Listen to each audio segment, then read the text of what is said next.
Wetlands. They have been the heart of several ecosystems around the world. But what exactly are they?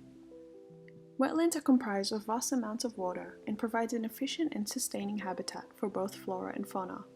What are they to you and why do they matter? In this episode of Australian Conservation, we explore our imperative responsibility to conserve, manage, and protect wetland ecosystems. We will delve into an introduction of wetlands and their importance, the history of Australian wetland conservation, and finally the need to consider traditional Indigenous methods. Today's case study is one of Australia's largest and conserved wetland ecosystems. Narrawong Wetlands is located in Bicentennial Park, Homebush, and is a part of the traditional lands of the Darug and Eora Nation. The parkland covers 430 hectares with 100 hectares of wetlands and waterways. It is home to the Badu mangroves, salt marshes, woodlands, and provides waterbird refuge. So why are wetlands so important? Sydney Olympic Park Management discussed that across more than 280 hectares, the parklands provide a habitat for both threatened and endangered species, and serve to protect marine vegetation. These ecosystems are important as they are protectors of coastal environments from many weather extreme events and erosions. The grey mangrove species found in Bicentennial Park have leaf adaptations that assist the trees in surviving saline environments. This is due to the lack of constant tidal flow, resulting in high amounts of salt in the water. It also comprises of hundreds of aerial roots called pneumatophores that allow mangroves to absorb and store atmospheric gases. Now we know what wetlands are and their purposes, but what is impacting them and why is that so significant? Many authors suggest a variety of reasons for the reduction in wetlands and the need for its conservation. Rogers et al. 2019 discussed that one of the main reasons is due to urbanization. Since European settlement in 1788, there have been many commercial and industrial developments that have impacted wetland ecosystems. These include the clearance of trees for agricultural use, McManus 2006, and the conversion of wetlands into waste disposal areas. Rogers et al. 2019 have also estimated that the wetlands in Sydney have been around for more than 15,000 years, and that the coverage area and distribution would extend further south if it was not restricted by urban development. It is evident that urban development has negatively impacted ecosystems, resulting in both flora and fauna to be exposed to dangerous and harmful material that can cause pollution and death. Furthermore, Environment New South Wales recognises four main threats to contemporary wetlands. These include river regulation and water diversion, the introduction of weeds and pest animals, development and catchment disturbance, and lastly, climate change. As we dive deeper into why wetlands matter, this film will explore the history of events that prompted for a recognition for wetland conservation and determine the effectivity of its management. The first recognition of the importance of wetlands was the implementation of the Intergovernmental Treaty, commonly known as the 1975 Ramsar Convention, where it is signatory to 170 countries. Its international aim is to halt the worldwide loss of wetlands and provide protection to conserve the ecosystems. Author Comino 1997 discusses the four major obligations Australia must uphold. This includes the listing and recognition of sites, conservation planning, establishing reserves, and training in wetlands research and management. This convention is important as it highlights the step forward in recognizing the significance of wetlands and the imperative need for nations to do their duty and preserve these ecosystems. For example, the treaty began due to the increasing reduction of wetlands in Europe, prompting nation-states to become signatories to the convention. They are also required to register new wetlands into the list of international importance. This convention has been effectively relevant as it provided legislative guidelines for the management and rehabilitation of wetland ecosystems across Australia. State governments are responsible for implementing these guidelines into the daily lives of Australians through volunteer work, community groups, national park rangers, and researchers. In partnership, key legislation are implemented to enforce the Convention's guidelines. These include the Environmental Planning and Assessment Act 1979, the Commonwealth Environmental Protection and Biodiversity Act 1999, and the Biodiversity Conservation Act of 2016. These pieces of legislation are intertwined and work together to form policies such as the New South Wales Wetlands Policy.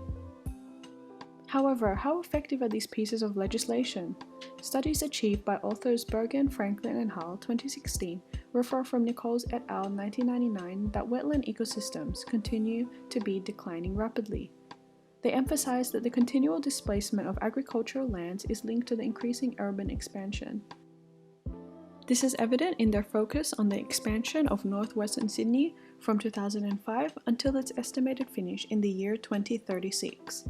They argued that the lack of close proximity between wetlands in Western Sydney is a direct result from this.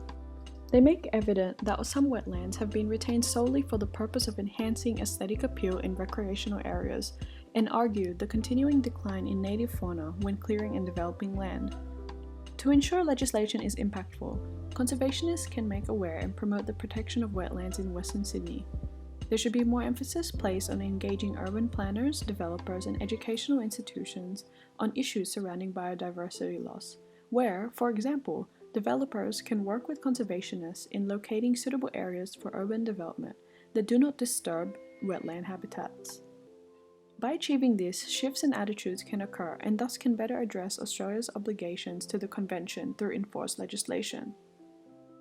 In contrast, it is evident that since the implementation of the Ramsar Convention and other pieces of legislation, the overall conservation of wetlands has become significant to the community. This is evident in the management of Bicentennial Park. There has been effective management of the Narrawong wetlands and the reclamation of salt marsh from a dredge spill that occurred in the 1960s. In addition, awareness and participation of the community has increased, which is evident through this newspaper article that highlights the community's involvement. In 1993, National Parks and Wildlife Services Ranger John Dale emphasized the need for wetland conservation. He recommended an investigation into the estuarine wetlands and natural reserves in northeast New South Wales to potentially save them from loss. He also emphasized the community's responsibility to protect the environment. This is a significant turning point, as we see a member of the community advocating for wetland conservation and the implementation of voluntary conservation groups. Lastly, we explore the need for future conservation by improving current programs and management, as well as an implementation of Indigenous management techniques. As wetlands are found mostly on private property, it can become difficult to fully recognize and maintain wetlands under the legal system. Conservation agreements exist to support landowners in these situations, where a minimum of 20 hectares of wetlands can be considered. However, this can become inaccessible for members of the community. Existing grants are provided, but are not fully flexible. This can be improved by lowering the minimum hectare requirement, as well as providing more flexible financial options for grant funding. In addition, we can also review the need to implement Indigenous methods in managing wetlands. Authors Pike et al. Explore a framework for understanding and promoting Indigenous wetland management. Understanding traditional Indigenous methods can improve future management and conservation. Prior to European settlement, wetlands have been crucial to Indigenous communities as it provided food, clothing, and other resources for survival. Even late into the 1900s, Indigenous communities from La Peru would visit Homebush to collect mangrove wood to produce boomerangs. These ecosystems were also a source of trade during early European settlement.